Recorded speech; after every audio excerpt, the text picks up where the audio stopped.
তারা বলে শুধু কোরআন মানলেই চলবে, সুন্নতের দরকার নেই। কি মানলে চলবে? কিসের দরকার নাই? খুব ভালো করে বুঝবেন। সূরা নিসা আল্লাহ বলেন, ফানকিহু মা তাবা লাকুম মিনান নিসা, নারীদের মধ্যে যাদেরকে পছন্দ হয় তাদেরকে বিয়ে করো। নারীদের মধ্যে যাদেরকে পছন্দ হয় তাদেরকে কি করো, মানে প্রেম করে না। কিন্তু আবার আপনি একটা মেয়ের পছন্দ হয়েছে, প্রেম করলেন 10 বছর, এটা না। কিন্তু মা বাবা দেখাবে নিয়ে পছন্দ হলে বিয়ে করবেন। তাহলে বলেন তো সূরা নিসা আসছে, আল্লাহ কি বলছে? বিয়ে করো। বলেন বাংলাটা বলেন, কি করো? সূরা নূরের মধ্যে আছে, ওয়ানকিহুল আয়ামা মিনকুম ওয়াস-সালিহিনা মিন ইবাদিকুম, তোমাদের মধ্যে যেই সমস্ত নারী পুরুষ বিয়ে করে নাই তাদেরকে বিয়ে করায় দাও। সূরা নিসার মধ্যে বললেন বিয়ে করো, সূরা নূরের মধ্যে বললেন বিয়ে করাও। বলেন বাংলা দুইটা, 1 নাম্বার বিয়ে, 2 নাম্বার কিভাবে? এটা কোরআনে কোথাও নাই। বিয়ে যে কিভাবে হবে, আপনাকে 1.5 লক্ষ টাকা দেনমোহরের বিনিময়ে আপনাকে আমি বিয়ে করতেছি, এই প্রস্তাব করলাম, রাজি থাকলে কবুল বলুন, এটা কোরআনের কোন জায়গায় লেখা আছে? হ্যাঁ, এটা কোরআনের কোথাও কি নাই? লেখা নাই। তাহলে এই যে কোরআনের কোথাও লেখা নাই, তাই কোথায় আছে? এটা সুন্নতের মধ্যে আছে। তাহলে কোরআন বুঝতে হলে সুন্নত ছাড়া উপায় নেই। বিয়ে করো, বিয়ে করাও, কিভাবে? কোরআনে নাই, সুন্নতে আছে। এবার আল্লাহ কি বলে দেখেন, ইয়া আইয়ুহাল্লাযীনা আমানু কাউ ওয়াসজুদু ওয়া'বুদু রাব্বাকুম, হে ঈমানদারগণ তোমরা রুকু করো, তোমরা সিজদা করো। কিভাবে? কোরআনে কোথাও লেখা নাই। রুকু করো, সিজদা করো, কিভাবে? কোরআনে কোথাও লেখা নাই। এবার যদি রুকু সিজদা করতে চান, হাদিস আর সুন্নাত ছাড়া কোনো বিকল্প নাই। তার মানে যারা বলবে শুধু কোরআন মানি, বুঝতে হবে তাদের টার্গেট চলে বলে মুসলমানকে নামাজ থেকে দূরে সরাইতে চায়। কারণ ফজরের নামাজ 2 রাকাত, এটা কোরআনে কোন জায়গায় লেখা নাই। যোহরের নামাজ 4 রাকাত, কোরআনে কোথাও লেখা নাই। আসর 4 রাকাত, কোরআনে লেখা নাই। মাগরিব 3 রাকাত, কোরআনে লেখা নাই। এশা 4 রাকাত, কোরআনে লেখা নাই। কোরআনে আছে নামাজ পড়ো, কোরআনে আছে রুকু করো, কোরআনে আছে সিজদা করো। কোরআনের ব্যাখ্যা সুন্নতের মধ্যে আছে, নামাজ এইভাবে পড়ো, মাগরিব এইভাবে পড়ো, এশা এইভাবে পড়ো। কোরআনে আছে বিয়ে করো, কোরআনে আছে বিয়ে করাও। কিভাবে বিয়ে করো, কিভাবে বিয়ে করাও, এটা কোরআনে নেই, এটা আছে কোরআনের ব্যাখ্যা সুন্নতে। অতএব জীবন চলতে গেলে কোরআন সুন্নাহ উভয়টাই মানতে হবে। যদি কেউ বলে একটা মানি আর একটা মানি না, নিঃসন্দেহে মুনাফিক মার্কা শয়তান। কোরআন সুন্নাহ দুইটাই মানতে হবে। তাহলে আমরা ওয়াদা করছি, নবী তোমাদেরকে যা দিয়েছেন তা গ্রহণ করো, যা থেকে নিষেধ করেছেন তা থেকে তোমরা বিরত থাকো। বলেন নবী কয় জিনিস দিয়েছে? কোরআন এবং সুন্নাহ। কোরআন এবং সুন্নাহ। ইবনে মাজাহ হাদিস নাম্বার 12 নাম্বার হাদিস, মিকদাম ইবনে মাদি কারব রাদিয়াল্লাহু তাআলা আনহু বর্ণনা, তিনি বলেন ক্বালা রাসূলুল্লাহ সাল্লাল্লাহু আলাইহি ওয়াসাল্লাম, আল্লাহ নবী বলেন ইউশিকুর রাজুলু মুত্তাকিয়ান আলা আরিকাতিহি, এমন একটা জামানা আসবে যেই জামানায় মানুষ সিংহাসনের মধ্যে ট্যাক লাগায় বসে থাকবে, ভাব ধরবে আমি কোরআন খুব বেশি বুঝি। ইউহাদ্দাসু বিহাদিসিন মিন্নি, তার সামনে আমার হাদিস পেশ করা হবে। হাদিস পেশ করার পর ওই ব্যক্তি বলবে বাইনানা ওয়া বাইনাকুম কিতাবুল্লাহ, আমাদের মাঝে আর তোমাদের মাঝে আল্লাহর কিতাব থাকতে কোরআনের কি প্রয়োজন? কোরআন থাকতে হাদিসের কি প্রয়োজন? বলেন নাউযুবিল্লাহ। আবার যুক্তি দিবে, ফামা ওয়াজাদনা ফীহি মিন হারামিন হারামনা, কোরআনের মধ্যে যা হারাম পেয়েছি এটাকে হারাম হিসাবে গ্রহণ করলাম। ফামা ওয়াজাদনা ফীহি মিন হালালিন ইস্তাহলালনা, কোরআনের মধ্যে যেটা হালাল পাইলাম এটাকে হালাল হিসাবে গ্রহণ করলাম। সত্যি কথাই তো, কোরআনের হারাম আমরা মানি কিনা? কোরআনের হালাল মানি কিনা?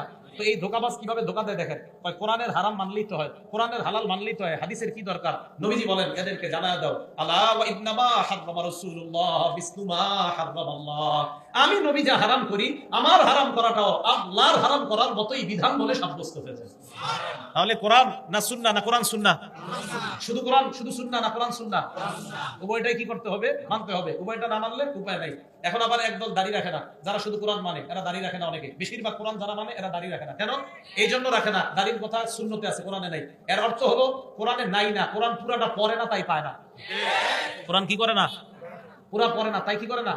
কোরআনে দাড়ির কথা আছে, সত্যি আছে। কোরআনে কিসের কথা আছে? মুসা আলাইহিস সালাতু ওয়াস সালাম হারুন নবীরে রেখে গেছে, রেখে যাওয়ার পর আসছে, আসার পর যখন দেখছে বনি ইসরাইলের অবস্থা খারাপ, মুসা আলাইহিস সালাতু ওয়াস সালাম যখন এই অবস্থা দেখলেন, দেখার পর হারুন নবীর চুলে ধরলেন, দাড়ির মধ্যে ধরলেন। হারুন নবী বললেন ইয়াবনা উম্মাই লা তাখুজ বিলিহিয়াতি ওয়ালা বিরাসি, হে আমার মায়ের ছেলে আমার দাড়ি ধইরো না। কোরআনে দাড়ি বলে নাই, লা তাখুজ বিলিহিয়াতি, আমার দাড়ি ধইরো না। হারুন নবী মুসা নবীরে বলতেছে আমার দাড়ি ধইরো না, আমার দাড়ি ধইরো না, ও আমার মায়ের ছেলে, তুমি আমার দাড়ি ধইরো না। কোরআনে দাড়ির কথা আসেনি? এই বলতেছে তুমি আমার দাড়ি ধইরো না, তুমি আমার দাড়ি ধইরো না। মুসা নবী হারুন নবীরে বলতেছে, এটা কোন জায়গায় আছে? আপনাদের অনেকের চেহারা এমন হইতাছে মনে হয় এটা নাই কোরআনে। কোরআনের আয়াতই দুইটা, ইয়াবনা উম্মা লা তাখুজ বিলিহিয়াতি ওয়ালা বিরাসি, হে আমার মায়ের ছেলে তুমি আমার দাড়ি ধরো না। কারণ যারা কয় শুধু কোরআন মানে সুন্নত মানে না তাই দাড়ি রাখে না, এই গুরুদেরকে বলে দিয়েন বেটা কোরআনে আছে, হারুন নবী বলছে মুসা নবীরে আমার দাড়ি ধরো না। তো এই দাড়ি ধরো না যেহেতু বলছে, তার মানে দাড়ির কথা যে কোরআনে আছে এটা প্রমাণ স্পষ্ট। তার মানে যারা কোরআন মানে আর যদি দাড়ি না রাখে বলবেন যে তুমি কোরআন মানো না, কোরআন মানে না। কি চলে বলে আসল কি জানেন, পুরাটা পড়ে না। পুরাটা কি করে না, পড়ে না। আমাদের দেশে এক কোরআনের গবেষক দাবি করে বসছে নবীজি সাল্লাল্লাহু আলাইহি সাল্লাম মেরাজ থেকে আসছে। সহিহ বুখারী হাদিস নাম্বার 349 349 নাম্বার হাদিস, লম্বা হাদিস। এই হাদিসের মধ্যে আসছে রাসূল আকরাম সাল্লাল্লাহু আলাইহি সাল্লাম যখন দুনিয়াতে আসছে, আসার পর আল্লাহ নবীকে মুসা নবী প্রশ্ন করলেন, আল্লাহ আপনাকে কি দিয়েছে?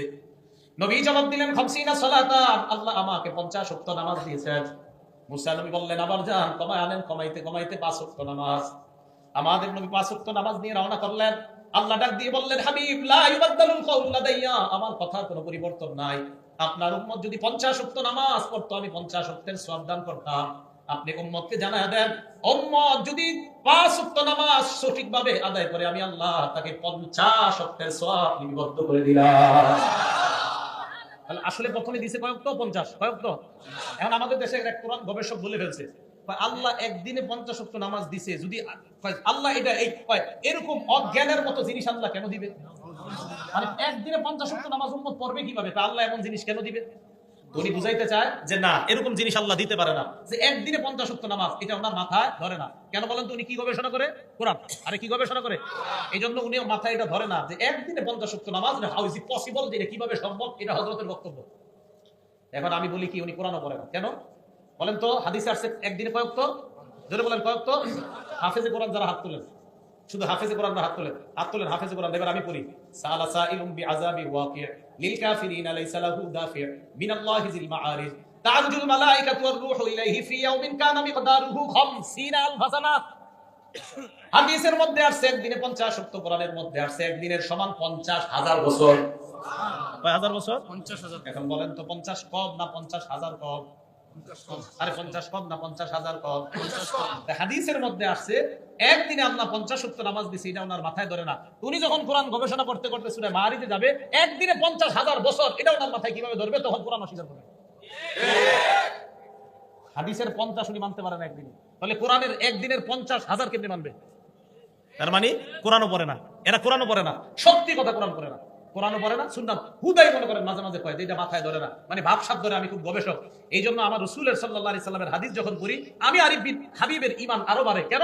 আমার নবী 1500 বছর আগে বলছে এই জাতীয় একদল গবেষক আসবে, আর ওই গবেষকদেরকে যখন এখন দেখি আমি, তখন আমার ঈমান বেড়ে যায়, কারণ আমার নবীর সত্যতা প্রকাশ পেয়েছে।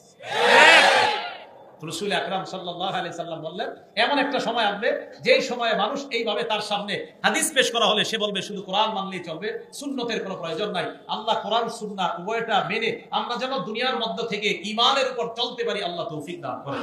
কোরআন শুধু সুন্নাহ না, কোরআন সুন্নাহ। ঈমানি জীবন নিয়ে বাঁচার কয় উপায়? বুঝলে গেছেন? 6 উপায়। আলোচনা শুরু করছি কি দিয়ে মিলে গেছে? কয় উপায়? 6 উপায়। 1 নাম্বার কোরআন সুন্নাহ আঁকড়ে ধরো। 2 নাম্বার বিসমিল্লাহ, আল্লাহুম্মা লাকাল হামদু ওয়া লাকাশ শুকর। 2 নাম্বার নিয়মিত ভালো আমল করা, আমলটা যদিও কম হয়। বলেন নিয়মিত ভালো আমল করা যদিও আমলটা কম হয়। আপনি প্রত্যেকদিন নামাজের পরে আয়াতুল কুরসি পড়েন। আজকে আপনার মেয়ের বিয়ে, গত 20 বছর আপনার আয়াতুল কুরসি নামাজের পরে কখনো ছুটে নাই। আজকে মেয়ের বিয়ের কারণে, ব্যস্ততার কারণে আয়াতুল কুরসি পড়েন নাই, এটা যেন না হয়। ধারাবাহিকভাবে আমল করা, আমলটা যদিও কম হয়। বুলুগুল মারাম 97 নাম্বার হাদিস, ক্বালা রাসূলুল্লাহ সাল্লাল্লাহু আলাইহি ওয়াসাল্লাম, আল্লাহ নবী বলেন, মান ক্বারা আয়াতুল কুরসি দুবরা কুল্লি সালাতিন মাকতুবা লাম ইয়ামনাহু মিন দুখুলিল জান্নাহ ইল্লাল মাউত। কোন ব্যক্তি যদি ফরজ নামাজের পর আয়াতুল কুরসি নিয়মিত তেলাওয়াত করে মরবে, আর সাথে সাথে আল্লাহ জান্নাতে প্রবেশ করবে। এখন আপনি নিয়মিত আয়াতুল কুরসি পড়েন, হঠাৎ আপনি একটা ব্যস্ততার কারণে পড়তে পারলেন না, আল্লাহ নবী কয় এমনটা যেন না হয়। বুখারীর বর্ণনা, ইন্না আহাব্বাল আমালি ইলাল্লাহ মা দামা ওয়া ইন তাল্লা। ওই আমল আল্লাহর কাছে সবচেয়ে প্রিয় যে আমলটা নিয়মিত করা হয়, আমলটা যদিও কম হয়।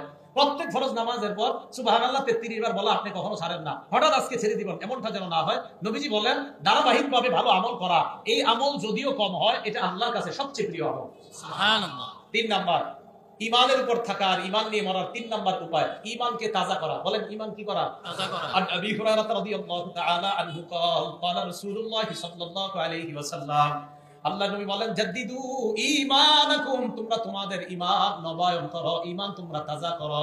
সাহাবারা বললেন, কাইফা জাদ্দিদু ঈমানানা ইয়া রাসূলুল্লাহ, হুজুর ঈমান নবায়ন করব কিভাবে, ঈমান তাজা করব কিভাবে, আমাদেরকে জানায় দেন।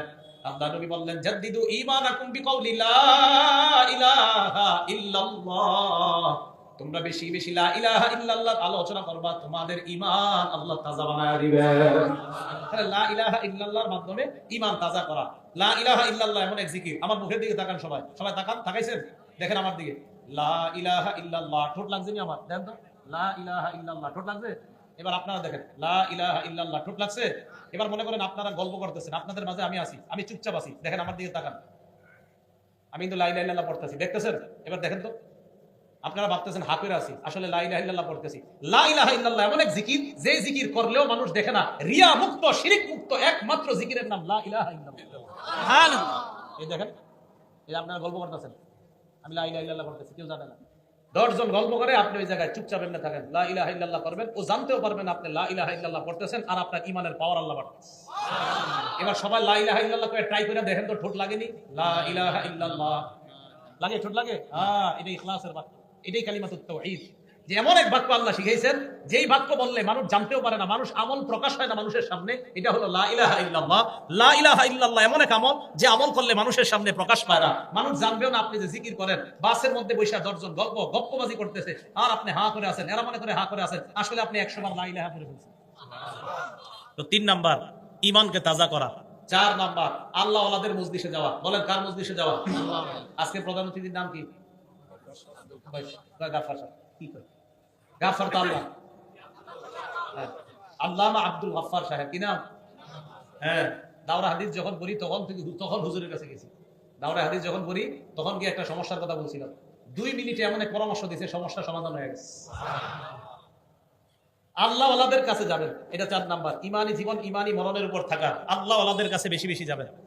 সূরা তাওবা আয়াত নাম্বার 119 আল্লাহ বলেন, ইয়া আইয়ুহাল্লাযীনা আমানুত্তাকুল্লাহা ওয়া কুনু মা'আস সাদিকিন।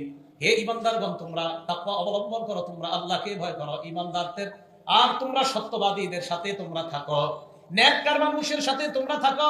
সহিহ বুখারীর বর্ণনা 2101 নম্বর হাদিসে আল্লাহ নবী বলেন, মাসালুল জালিসিস সালিহি ওয়াল জালিসিস সুই কামাসালি সাহিবিল মিসকি ওয়া কিরিল হাদ্দাদ। ভালো মানুষের সাথে উঠা বসা করার দৃষ্টান্ত হলো আতর বিক্রেতার মতো। বলেন, ভালো মানুষের সাথে উঠা বসার দৃষ্টান্ত কার মতো? আতর বিক্রেতার মতো। খারাপ মানুষের সাথে উঠা বসার দৃষ্টান্ত হলো কামারের মতো। কার মতো? আল্লাহ নবী বলেন, লা ইয়াদুকা মিন সাহিবিল মিসকি। আতর বিক্রেতার কাছে যদি তুমি যাও, তোমার কোনো লস নাই। 1 নাম্বার, ইম্মা আন তাশতারিহি, পকেটে টাকা থাকলে আতর কিনবা, যদি টাকা না থাকে আউতাইদু মিন হুরিহাম তাইয়্যিবা, ফ্রি ফ্রি আতরের গ্রান পাইবা।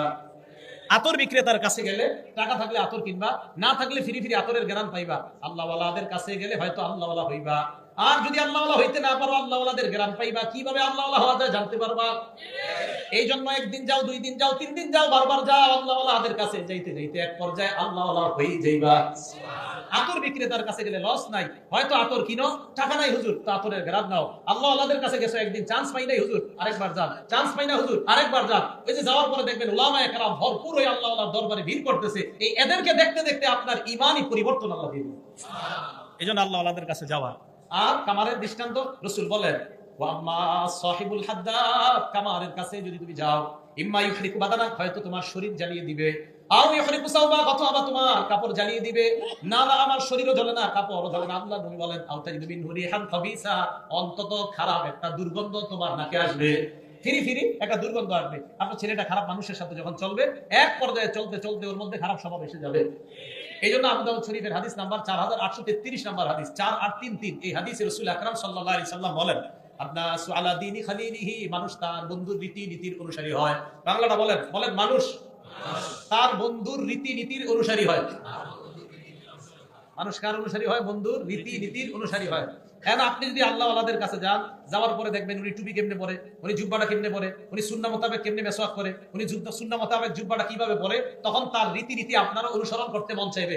আর যদি আপনি আল্লাহ ওয়ালাদের কাছে না গিয়ে প্যান্ট শার্ট অথবা যারা গুনাহে সবসময় লিপ্ত থাকে তাদের কাছে যখন যাইবেন, তখন আপনার মনে হবে, হ্যাঁ, এই সিনেমার হিরোর মতো আমার চুলটা রাখা দরকার, এই নাটকের হিরোর মতো আমার চুলটা রাখা দরকার। কারণ আপনি তাদের রীতিনীতির অনুসরণ করার কারণে এই কথাগুলো বলেন। তখন বিভিন্ন পয়েন্টে বসে আপনারা বলবেন যে পোশাকের স্বাধীনতা কেন থাকবে না। এর অর্থ হলো এই, পোশাকের স্বাধীনতা যারা চায় তারা আসলে পোশাক কি জিনিস এটাই বুঝে না, বরং নির্লজ্জতা কোনো মানুষের যখন চূড়ান্ত পর্যায়ে চলে যায়, তখন সে হাইওয়ান আর জানোয়ার আর মানুষের মাঝে পার্থক্য করতে পারে। ওই যে রীতিনীতির অনুসারী। আমার অবাক লাগে, প্যান্ট একজনের সিরা প্যান্ট পরছে, সিরা, এটা বলে ফ্যাশন। এত কষ্ট লাগে, একটা হুজুর যদি সিরা প্যান্ট পরে আজকে তবু কি ভিক্ষা করতে? এখন কোন একজন স্টার মানে নায়ক বা কেউ সিরা প্যান্ট পড়ছে, দিস ইজ ফ্যাশন, এটা নাকি স্টাইল, দামও বেশি, আবার সিরা আবার দাম। মানে আমি মাঝে মাঝে অবাক হই, সিরা জিনিস এটা দাম হয় কেমন? আল্লাহ আমাদেরকে এই জাতীয় এই যে মাথা যাদের ঠিক হয়েছে, মাথা নষ্ট হইলে সিরা প্যান্টকে আইডল মনে করতে পারে, এই জাতীয় মাথা মোটা মার্কা মানুষের সংস্রব থেকে আল্লাহ আমাদেরকে বেঁচে থাকার তৌফিক দান করুন। তাহলে মানুষ তার বন্ধুর রীতিনীতির অনুসারী হয়। নবীজি বলেন, ফালইয়ানজুর আহাদুকুম মাইয়ু খালিল, তোমাদের প্রত্যেকে যেন লক্ষ্য করো তুমি কাকে বন্ধু বানাইলা। এজন্য বন্ধু নির্বাচন করার আগে যাচাই বাছাই করা দরকার। তো বন্ধু নির্বাচনের আগে যদি যাচাই বাছাই করা দরকার হয়, পীর নির্বাচন করার আগে খানকা যাচাই বাছাই করা দরকার আছে না নাই? এখন কোন পীর সাহেব বললো আমার মজলিসে নারী পুরুষ একসাথে আসে, কারণ মক্কা শরীফে নারী পুরুষ একসাথে হজে যায়, কারণ আপনিও গেলেন, বুঝলে বুঝপাতা কথা বুঝছেন কিছু? কেউ বললো আমার দরবারে নারী পুরুষ একসাথে আছে, কেন? মক্কা শরীফে নারী পুরুষ একসাথে যায়, তাই তাহলে যাচাই বাছাই দরকার আছে না নাই? হুজুম খায়া পড়বেন না, শুধু শুনলেই খানকায় যাবেন না, যাচাই বাছাই দরকার আছে। আল্লাহ বুঝার তৌফিক দান করুন। 5 নাম্বার মেসওয়াক করা। বলেন 5 নাম্বার কি করা? ঈমানী জীবন, ঈমানী মরণের 5 নাম্বার উপায় মেসওয়াক করা। ক্বালা রাসূলুল্লাহ সাল্লাল্লাহু আলাইহি ওয়াসাল্লাম, সহিহুল জামি হাদিস নাম্বার 375 নাম্বার হাদিসের বর্ণনা। আল্লাহ নবী বলেন, উমিরতু বিসওয়াক হাত্তা খাশিতু আন আদরাদা, আমাকে মেসওয়াকের ব্যাপারে এত আদেশ করা হয়েছে, এক পর্যায়ে আমি আশঙ্কা করলাম না জানি মেসওয়াক করতে করতে আমার দাঁতগুলা ভেঙে যায়। এত আদেশ করছে আল্লাহ মেসওয়াক করতে, আমি টেনশনে পড়ে গেছি, না জানি মেসওয়াক করতে করতে আমার দাঁত ভেঙে যায়। সহিহুল জামি হাদিস নাম্বার 376 নাম্বার হাদিস। ক্বালা রাসূলুল্লাহ সাল্লাল্লাহু আলাইহি ওয়াসাল্লাম, আল্লাহ নবী বলেন, উমিরতু বিসওয়াক হাত্তা খাশিতু আইয়ুক্তাবা আলাইয়া, আল্লাহ আমাকে মেসওয়াকের ব্যাপারে এত বেশি বলছে, আমি আশঙ্কা করলাম না জানি মেসওয়াক আমার উপর ফরজ করে দেওয়া হয়, ফরজ করে দেওয়া হয়, এই আশঙ্কা করলাম। সহিহ বুখারী হাদিস নাম্বার 887 নাম্বার হাদিস, 887 এবং 888 দুটোর হাদিস মেসওয়াকের সম্পর্কে। ক্বালা রাসূলুল্লাহ সাল্লাল্লাহু আলাইহি ওয়াসাল্লাম, আল্লাহ নবী বলেন, লাউলা, নবীজি বলেন, লাউলা আন আশুক্কা আলা উম্মতি, আমি যদি আমার উম্মতের জন্য কষ্টকর বলে না করতাম, লা আমারতু বিসওয়াক মা কুল্লি সালাত, আরেক বর্ণনায় ইনদা কুল্লি সালাত, আমি আমার উম্মতকে বলতাম 5 ওয়াক্ত নামাজের আগে যেন তারা মেসওয়াক করে নেয়। আম্মা জান আয়েশা সিদ্দিকা বলেন, বুখারীর বর্ণনা, আল্লাহ নবী ইন্তেকাল করবে একটু পরে, আল্লাহর নবী আমার বুকের উপর তার মাথা মুবারক, আম্মা জান আয়েশা বলেন, আসনাতুহু ইলা সাদরি, আল্লাহ নবীর আমার বুকের সাথে হেলান দিয়ে বসায় রাখলাম। ইতিমধ্যে আব্দুর রহমান আমার ভাই ঘরে আসছে, আব্দুর রহমানের হাতের মধ্যে সিওয়াকুর রতবুন, একটা নরম মেসওয়াক, ভিজা মেসওয়াক। নবী কথা বলতে পারে না, তো নবীজি এইভাবে কষ্ট করে তাকাইছে আব্দুর রহমানের দিকে। আম্মা জান আয়েশা বলেন, আমি ইশারায় জানতে চাইলাম এটা লাগবে কিনা। নবীজি মাথায় বুঝাইলেন, হ্যাঁ মেসওয়াকটা লাগবে। তো মেসওয়াক যখন লাগবে, এটা যখন রাসূল সাল্লাল্লাহু আলাইহি সাল্লাম প্রকাশ করলেন, তো নবীজি সাল্লাল্লাহু আলাইহি সাল্লাম এটা প্রকাশ করার পর আম্মা জান আয়েশা সিদ্দিকা রাদিয়াল্লাহু তাআলা আনহা বলেন, আমি মেসওয়াকটা নরম করলাম আমার দাঁত দিয়ে, নরম করে নবীজিকে দিলাম। মন দিয়ে বুঝেন যে আমি আমার গর্ব করে বলি যে আমি রাসূল সাল্লাল্লাহু আলাইহি সাল্লাম ইন্তেকালের আগে আমার থুতু আর নবীর থুতু মোবারক আল্লাহ এক করে দিয়েছেন। আম্মা জান আয়েশা বলেন, মা রাআইতু রাসূলুল্লাহ সাল্লাল্লাহু আলাইহি সাল্লাম ইস্তান্না ইস্তিনানান আহসানা কাত্তু, ওই দিনের চাইতে এত সুন্দর করে মেসওয়াক করতে আর আমি কখনো দেখি নাই, নবী এত সুন্দর করে মেসওয়াক করছেন। তাহলে কি বোঝা যায় বলেন তো? মেসওয়াক নবীজির জিন্দেগীর শেষ আমলের নাম কি? মেসওয়াক। করবেন তো সবাই ইনশাআল্লাহ? না আসলে করবেন না মনে হয়, করবেন? আসলে করবেন? সব সামনের যারা হাতগুলো তুলে রাখেন, আরেকটা হাদিস শোনাই, এই নাসাই শরীফ খুললে 3, 5, 8 সবগুলো মেসওয়াকের সম্পর্কে। আবু মাসউদ রাদিয়াল্লাহু তাআলা আনহু বলেন, আমি নবীজির ঘরে গেলাম, যাওয়ার পর ওয়া ইস্তান্নু, নামাজ ছাড়াও এমনি নবীজি মেসওয়াক করতেন। ঘরে যাওয়ার পর দেখি মেসওয়াক করতেছে, ওয়া হুয়া ইয়াকুলু আ আ, আল্লাহ নবী মেসওয়াক দিয়ে আ আ করতেছে। সুবহানাল্লাহ। আমার আটা যদিও সুন্দর হইতেছে না, আমার নবীটা অবশ্যই সুন্দর ছিল। তো নবীজি সাল্লাল্লাহু আলাইহি সাল্লাম আ আ করতেছিলেন, আমি গিয়ে দেখলাম। আম্মা জান আয়েশা সিদ্দিকাকে একজন প্রশ্ন করছেন, এটাও নাসাই শরীফের বর্ণনা। আম্মা জান, নবী যখন ঘরে আসতেন সর্বপ্রথম কি করতেন? আজকে মাহফিল থেকে যারা ঘরে যাবেন সর্বপ্রথম যদি ওইটা করেন তাহলে কোন হাদিসটা করবেন?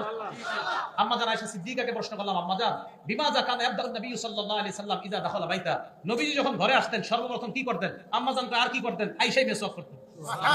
তাহলে আজকে ঘরে গিয়ে মেসওয়াক করবেন তো ইনশাআল্লাহ? ঘরে গিয়ে প্রথম আমল মেসওয়াক করা। আব্দুল্লাহ ইবনে ওমর বালিশের পাশে মেসওয়াক রাখে, দেখেন আমার দিকে, ঘুমাইতেছে, ফাইদাস্তাই কজা ইস্তাকা, জাগ্রত হইছে, মেসওয়াক করছে, আবার ঘুমাই রইছে, ফাইদাস্তাই কজা, আল জামিউস সগীর ইমাম সুয়ুতী রাহমাতুল্লাহ আলাইহি হাদিস টানছেন, ফাইদাস্তাই কজা ইস্তাকা, আবার জাগ্রত হইছে, আবার মেসওয়াক করছে। আব্দুল্লাহ ইবনে ওমর এইভাবে মেসওয়াক রাখতেন, যখনই জাগ্রত হতেন তখনই মেসওয়াক করতেন, যখনই জাগ্রত হতেন তখনই মেসওয়াক করতেন। ওলামারা ছাড়া অন্যরা এইভাবে হাত বাঁধেন। মনে করেন নামাজে আছি আমরা, নামাজে কেরাত করি না আমরা? নবী সাল্লাল্লাহু আলাইহি সাল্লাম বলেন, তোমরা যখন নামাজে কেরাত করো, ওয়াদু আমালাকুল ফাকু আলা ফিহি, তুমি কেরাত যখন পড়ো একজন ফেরেশতা তার মুখটা তোমার মুখের সাথে লাগায়। সুবহানাল্লাহ। একজন ফেরেশতা তার মুখটা তোমার মুখের সাথে লাগায়। তো লাগানোর পর তুমি যখন তেলাওয়াত করো, তোমার মুখ থেকে যা বের হয়, লা ইয়াদখুলু মিন ফিহি শাইউন ইল্লা ওয়াদাআ ইল্লা দাখালা ফামাল মালাকি, তোমার মুখ থেকে যা বের হয় বের হয়ে ফেরেশতার মুখ দিয়ে তার পেটে ঢুকে। সুবহানাল্লাহ। কথা হলো এই হাদিস কি লিখে শোনাইলাম, নবীজি কয় এ উম্মত তোমার কি একটু লজ্জা শরম করে না? কই কি? তাইয়িবুহা বিসওয়াক, মুখটা মেসওয়াকের মাধ্যমে পবিত্র রাখো, যেন ওই মেসওয়াক ওয়ালা কেরাতের শব্দগুলো ফেরেশতার মুখে যায়। সুবহানাল্লাহ। করবেন তো ইনশাআল্লাহ? আল্লাহ সকলকে তৌফিক দান করেন। ভাই এসে বলছে আল্লাহ আমাদের সকলকে যা বললাম যা, আচ্ছা একটু 5 নাম্বার বললাম মেসওয়াক করা, 6 নাম্বার গোপনে দোয়া করা। 6 নাম্বার কি করা? গোপনে দোয়া করা। গোপনে আল্লাহরে বলবেন আল্লাহ আমি যেন ঈমানের সাথে মরতে পারি, এই দোয়া করা। আল্লাহ তৌফিক দান করেন। আমিন ওয়া আখিরু